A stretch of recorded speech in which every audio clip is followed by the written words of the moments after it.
तो आप सभी का बहुत बहुत स्वागत है सत्यार्थ एकेडमी के इस चैनल में। अच्छा, अभी तक आपने लाइक या फिर सब्सक्राइब नहीं किया है वीडियो को, तो लाइक तो वो बाद में समझ के करिएगा करने लायक है कि नहीं, लेकिन अगर सब्सक्राइब नहीं किया है इस पर्टिकुलर चैनल को तो अभी जाकर के सबसे पहला काम सब्सक्राइब करने का करिए, ठीक है।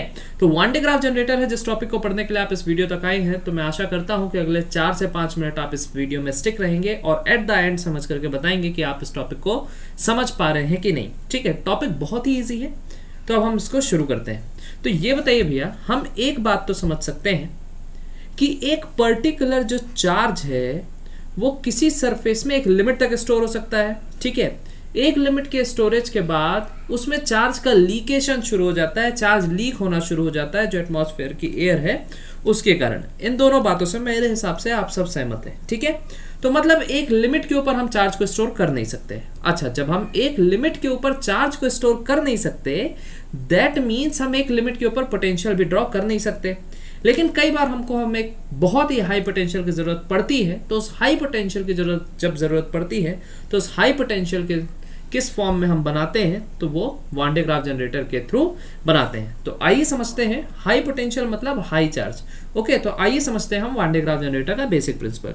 सो वी नो दैट कि कैपेसिटेंस का अब हम एक बेसिक फॉर्मूला जाते हैं, वो क्या होता है 4 pi epsilon naught r. That means जितना ज्यादा रेडियस होगा या फिर जितनी बड़ी लेंथ होगी उतना ही ज्यादा क्या हो जाएगा मेरे भाई, तो आप लोग कहेंगे उतना ही ज्यादा उसके अंदर कैपेसिटेंस बढ़ जाएगा।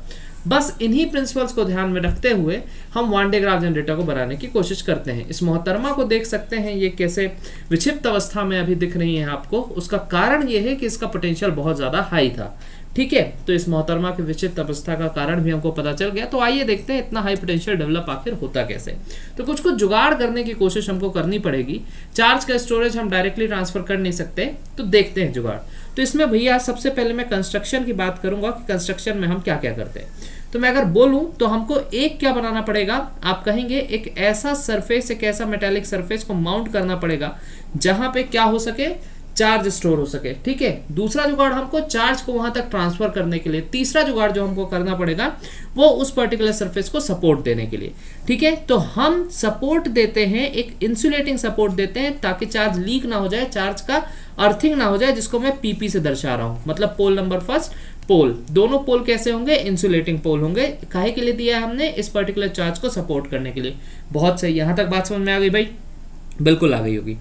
अब मैं क्या करता हूं, मेरे को यहां तक भाई साहब चार्ज पहुंचाना है, ठीक है। तो मैं पॉजिटिव टर्मिनल ऑफ बैटरी, जो भी बैटरी का पॉजिटिव टर्मिनल है उसको किससे कनेक्ट करता हूं, तो मैं आप कहेंगे कि पॉजिटिव टर्मिनल ऑफ बैटरी को मैं एक ब्रश से कनेक्ट करता हूं, एक आपका कॉम से कनेक्ट करता हूं। उस कॉम का नाम क्या है, C1, ठीक है। C1 कॉम से कनेक्ट करके रखता हूं। अब देखते हैं भैया, C1 P1 आपका यहाँ पे जो अरेंजमेंट दिख रहा है वो पुली का अरेंजमेंट दिख रहा है। वो पुली ऐसी है कि एक आपका इंसुलेटिंग बेल्ट है जिसके थ्रू ये क्या करा सके, चार्ज का ट्रांसफर करा सके। मतलब ये कंटिन्यूअसली इस पुली में ये बेल्ट घूमता रहता है, ठीक है। ओके, देखते हैं भैया किस प्रकार से चार्ज ट्रांसफर होता है। इंसुलेटिंग बेल्ट कहने का मतलब मेरा ये है कि यहाँ पे होगा क्या, जब भी कभी मैं इंसुलेटिंग कह रहा हूं, कि चार्ज इसमें चिपक करके अगर बहुत ज्यादा हाई चार्ज है विदाउट डिस्टर्ब हुए ऊपर की तरफ चला जाएगा, ठीक है। वो हम देखते हैं जनरल, जो भी फ्रिक्शन के एग्जांपल्स में हमने कई बार समझा भी है इस चीज को, कि आपने बाल रब किया और स्केल को जैसे ही टच कराया तो उसमें चार्ज स्टोर रहता है, वो भी इंसुलेटिंग ही होता है, चार्ज स्टोर रहता है, चार्ज लीक नहीं होता और चला जाता है। तो बस भैया हमने इसको जैसे ही टच कराया तो यहाँ पे जो आपको कॉम दिख रही, कॉम कहने का मतलब वो नहीं है कि जो मम्मी लोग कॉम इस्तेमाल करती है वो वाली कॉम। कॉम कहने का मतलब है एक पॉइंटेड सरफेस। इस पर्टिकुलर पॉइंटेड सरफेस में जैसे ही चार्ज बहुत ज्यादा बढ़ता है, चार्ज बढ़ता जाता है, बढ़ता जाता है, बढ़ता जाता है। जैसे ही चार्ज बढ़ता है तो यहाँ पे हाई प्रेशराइज्ड एयर होती है, वो एयर आयनाइज होकर के चार्ज लीक होना शुरू होता है। अच्छा, चार्ज लीक होना मतलब अगर मैं इसको दूसरे भाषा में कहूं तो एक प्रकार से स्प्रे होना शुरू हो जाता है। स्प्रे होकर के जाएगा कहां, ऑब्वियस सी बात है, कहां पे जाएगा, तो आप कहेंगे इस पर्टिकुलर पुली में जाएगा। ये पॉजिटिव चार्ज है, आपका पॉजिटिव चार्ज पुली में जाना कंटिन्यूअसली शुरू हो गया, ठीक है।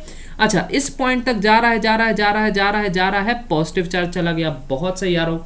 ओके, पॉजिटिव चार्ज जाने के कारण यहां पे क्या हो जाएगा, आप मेरे को क्या बता सकते हैं आप लोग, इस पर्टिकुलर पॉइंट में क्या हो जाएगा, तो आप कहेंगे इस पर्टिकुलर पॉइंट में एक फेनोमेना शुरू हो जाएगा जिसको मैं कहता हूं पॉजिटिव के कारण होगा क्या, जल्दी से बताइए। ये न्यूट्रलाइज करने के लिए, पॉजिटिव को न्यूट्रलाइज करने के लिए एक न्यूट्रल सरफेस ये पहले से था, जल्दी बताइए, अगर कोई चार्ज सरफेस को मैं पास में लाता हूं किसी न्यूट्रल सरफेस के, तो वहां पे क्या शुरू होता है?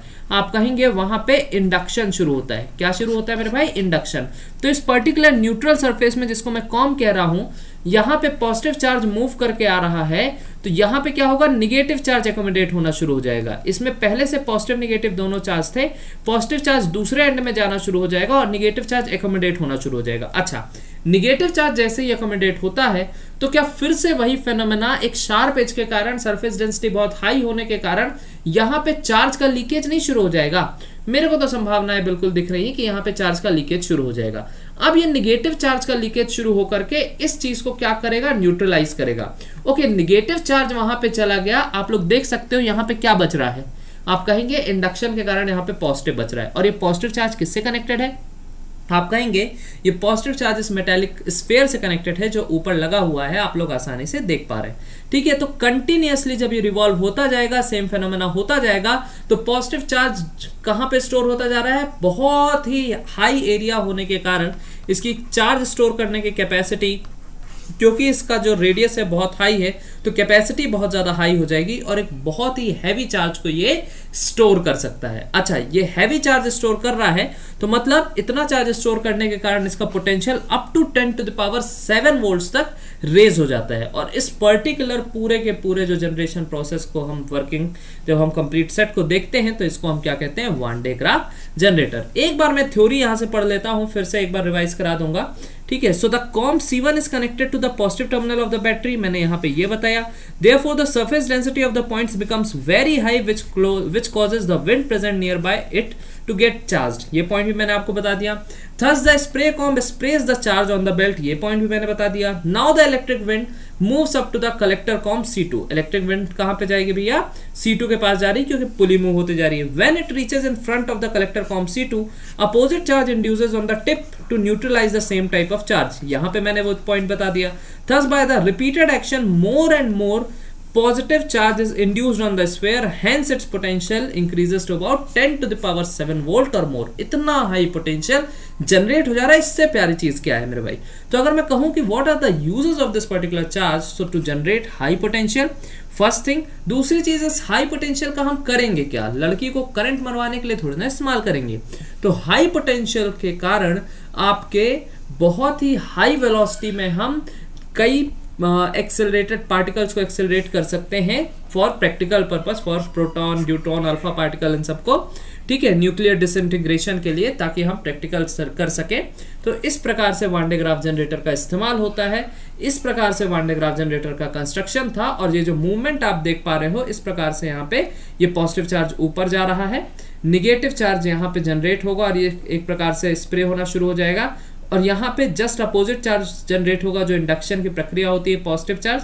ठीक है, अब ये पॉजिटिव चार्ज आपका न्यूट्रलाइज होकर के खत्म होना शुरू हो गया, इसमें हाई पोटेंशियल जनरेट हो चुका है। उसका एग्जांपल ये मोहतरमा दे रही हैं, अपने आप की अपनी जान को खतरे में ला करके।